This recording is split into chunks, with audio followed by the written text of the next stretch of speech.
হরে কৃষ্ণ। মানুষ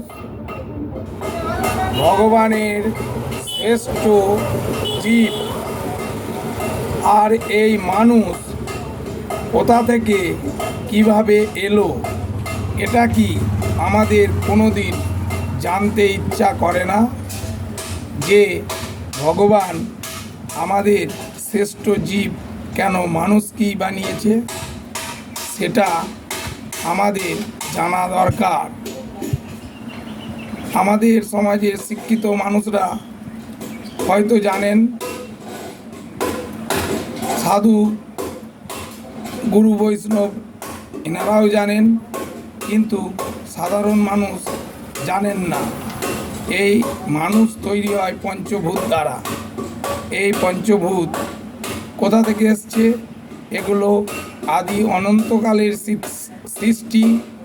তাই আমাদের এই মানব সৃষ্টির পেছনে যে ইতিহাস আছে সেটা আমাদের সকলের জানা দরকার। আর আমি যখন এই ভিডিওতে এসেছি, পরের ভিডিওতে নিশ্চয়ই জানাবো। হরে কৃষ্ণ।